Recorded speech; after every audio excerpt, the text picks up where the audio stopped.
Good morning and welcome to Morning Scoop for Thursday, August 19th. This is your daily Buckeye fix. I'm Tom Moore. The Minnesota game is in 14 days, 2 weeks, exactly 2 weeks from today.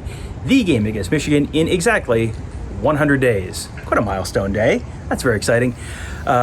We got to see on Wednesday another milestone, our final look at Ohio State's football team during its fall camp. I'm joined today by Tony Gerdeman. He was there with me to watch the entire Ohio State football practice. We got to see the whole darn thing for the first time and the last time this fall. I guess, Tony, let's start with the quarterback position, since it feels like we're kind of contractually obligated to always start with the quarterback position. We did not see CJ Stroud doing a bunch of drills, and it was like, uh-oh, is CJ Stroud hurt? What's going on?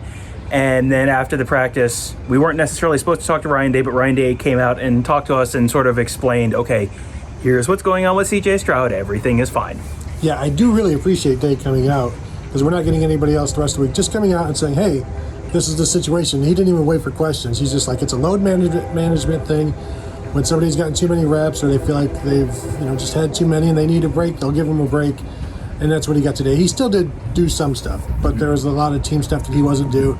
He was, when I was watching him, he was standing back coaching up Quinn Ewers and just walking him through the motions on everything. So that was good to see. I would have loved to have seen him throw a little bit more, especially in some of those team drills, but at least we got an answer right away, because I wonder what would have been said if they didn't come out and clarify. Like there would have been, like, the media, all of us would have been saying, like, it's probably just a load management thing. But others would have been like, is it the shoulder? Are you sure? Are you sure? Joint? Is it what we're... And then panic would have ensued, and I'm sure Day was just like, you know what? Let's help the fan base out. They've been good to us. They didn't get to come to any games last year. Let's just reassure them that CJ Stroud is fine. And he did. It wasn't that he sat out the whole of practice. We did see him during some of the drills later on. It was just kind of like, that's a little weird. So just to head off any reckless speculation, no, CJ Stroud is fine. That's just load management. Running backs, we got to talk to the running backs. We got to talk to Tony Alford. Got to see the running backs. It seemed like there was sort of the usual. The three names that we keep saying in terms of, like, one of these three guys will be the starter, but we don't really know who.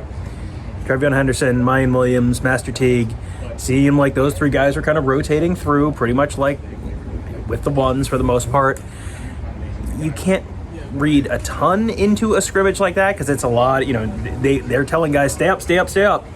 So, at one point you said, wow, they haven't tackled Trevion Henderson yet. And I turned to you like, wait a minute, and you were making a joke.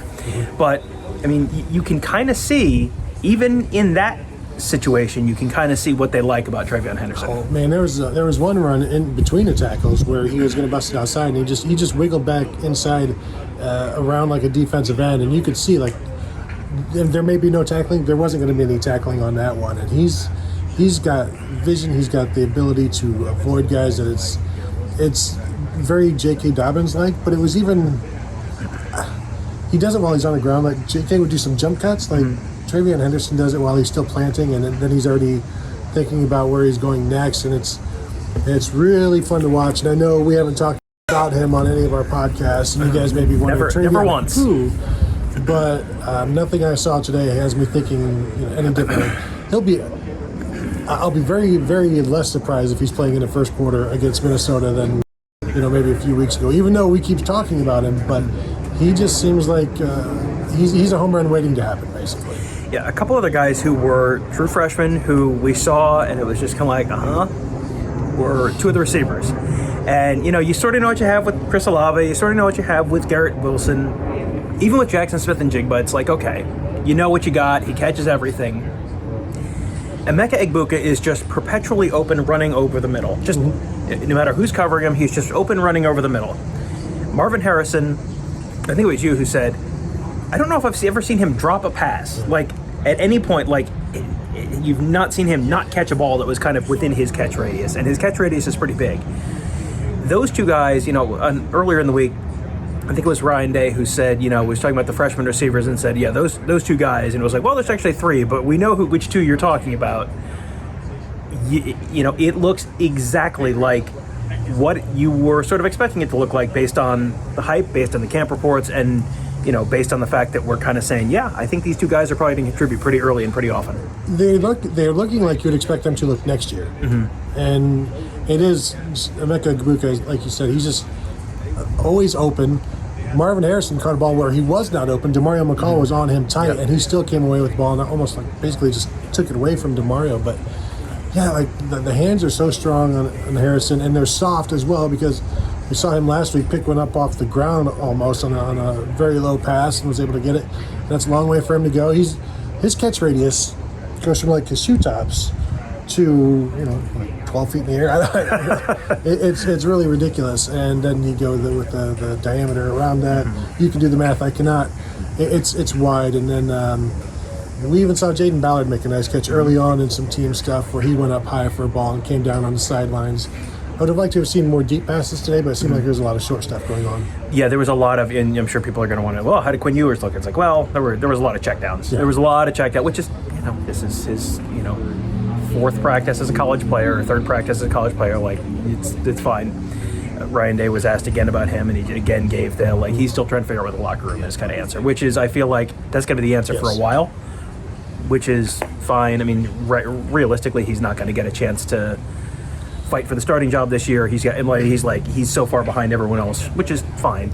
Tom, if he can't find a locker room by this point, it is a little concerning. I mean, I think we know where the locker room is at this point. So, yeah, you mentioned Demario McCall earlier, and he's someone I feel like we know what to expect with Travion Henderson. We know what to expect with Emeka Egbuka and Marvin Harrison.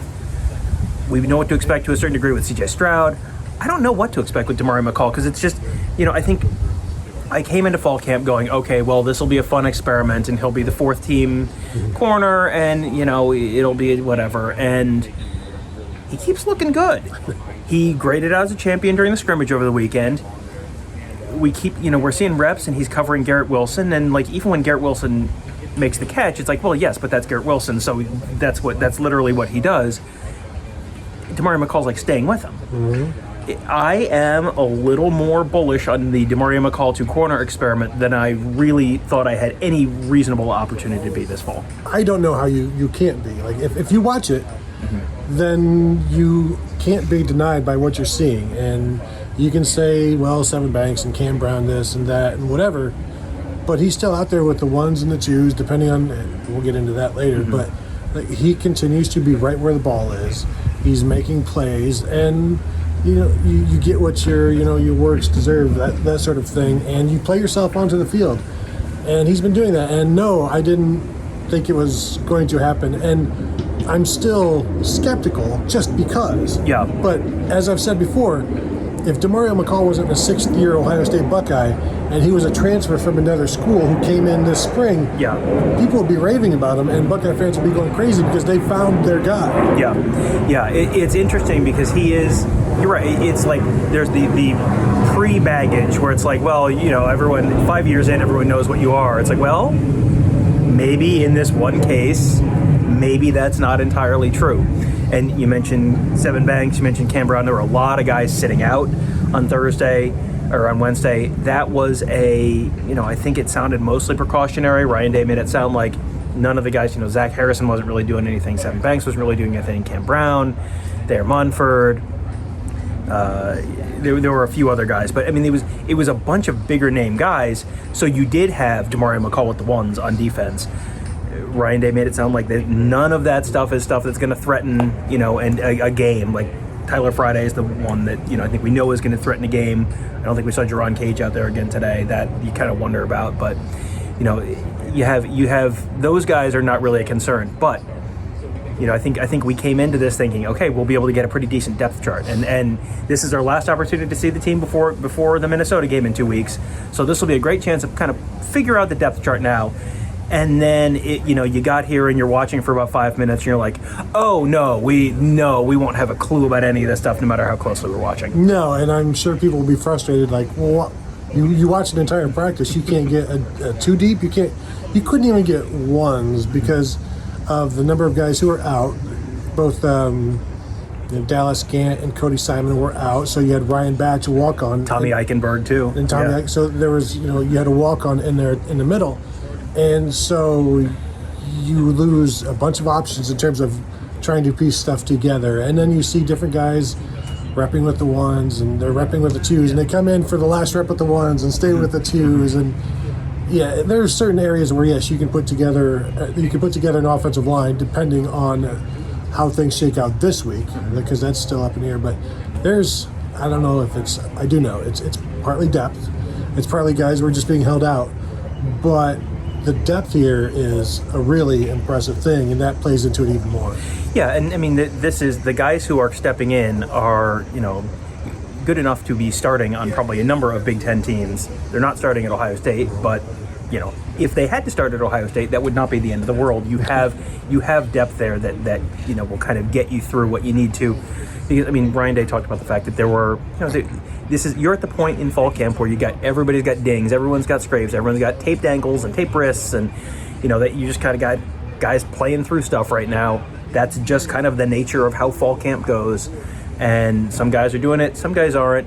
There's some load management stuff going on, so yeah, I had all my stuff written down, and it was like the only thing that I felt very confident about was without Thayer Munford in there, the offensive line left to right is Nick Petit-Frere, Matt Jones, Harry Miller, Paris Johnson, and DeJuan Jones. And then the second team offensive line was pretty consistent as well, but it was,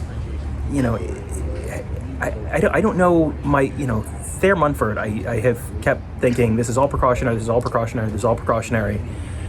I came out and I said to you during practice, like, I don't know what it is. I'm sure this is irrational, but looking at him there in just a baseball cap standing there is like more concerning than it was to me yesterday when it was just sort of a theoretical thing. Right. I don't know. That's maybe not rational. And then Ryan Day came out and said, no. They kind of poo-pooed the idea that this was something that was going to impact a game. But the longer that drags on, the more it's kind of like, yeah, I mean, at some point, it's not just load management. At some point, it's got to be an actual concern. Yeah, and I think, would you have felt better if he was wearing a helmet instead of a hat? Yes. It's like once the hat gets introduced, there's something going on there, whether you're no longer going back into the game or you were never going to be put into the game. But it was good to hear Day say, like, yeah, he'll be practicing at the end of the week, because after this week, that's when they need to know who their offensive line. That's when they need to know who their starters are and who's game ready. And I'm sure he will be game ready if he's, in terms of if he's healthy, he'll be game ready because he's been here forever. But you still want to see those five working together for more than just a week that they had before he stopped practicing. Yeah, and we had talked going into last week's scrimmage that the coaches were talking about really wanting to know where they stood with a lot of things by the end of that scrimmage. Well, now the can's kind of been kicked, and now Dave's talking about really knowing where everything is at the end of this week. After Friday this week, really kind of knowing what they have, where they're going with a certain positional battles, that kind of stuff. So that'll be something we'll kind of be keeping an eye on in the next couple of days. Obviously, season getting very close because you are, it's kind of a wonky game week where you're playing a Thursday, so it's like the game week really starts in the middle of next week, but really functionally next week is it's an extra long game week. So they kind of want to have those answers. Fall camp is going to be done pretty soon, and then you're getting into game week, and lo and behold, yet another Ohio State football season. It will finally be here. It's true. We're getting close. The cicadas are out for some reason. Wonderful. Must be time to wrap up the show. Let's wrap up the show. Thank you guys for joining us. Had a really fun time at practice on Wednesday. That was a lot of fun to see. Kind of get a sense for things. You didn't get all the answers, but you get a better sense for things, which is tremendously helpful for us. We will have complete coverage at BuckeyeScoop.com. Tons of interviews and live streamed interviews and sound bites and all that kind of stuff from all the running backs, Shelley Alford, Ryan Day. That's all at YouTube.com/BuckeyeScoop. At the end of this video, if you're watching on YouTube, click on that little Buckeye Scoop logo in the right-hand corner, and that'll get you subscribed to our YouTube channel. Then you'll get notified every time we post a new video. And with the season just 2 weeks away, we are planning on posting a lot of videos between now and then. Lots of new podcasts, interviews with the players and coaches. We'll have more interviews next week. All sorts of shows, all sorts of practice clips that you may not have seen on Wednesday. Lots of stuff. Games. High school football season's coming. Lots of recruit interviews, recruit highlights, all that stuff at youtube.com/BuckeyeScoop. It's all free. All you have to do is subscribe, and then you never miss a thing, which Seems like a pretty easy decision to me. Also, make sure you do check out BuckeyeScoop.com. Our Ask the Insiders board has had a ton of great information. We're not in practice the rest of the week. You know who is? Nevada Bucks Wiseman. We'll have a pretty good sense. We may be walking out of here without 100% of the answers. We will probably have 100% of those answers by the time this weekend rolls around on the Ask the Insiders board at BuckeyeScoop.com. So sign up today to become a member. And also do make sure you check out all of our podcasts. We'll have much more. We have a much more in-depth show on practice and interviews and all that kind of stuff on the Buckeye Weekly podcast that dropped yesterday. So you can find that and all the other great podcasts that we do on Apple Podcasts, Google Podcasts, SoundCloud, Spreaker, Spotify. Just search Buckeye Scoop to find all of those. You can subscribe right there so you never miss an episode, and also leave us a 5-star rating and review, which will help other folks find those shows as well. That'll do it for today. Thank you guys for joining us. Have a great day. We'll talk to you tomorrow.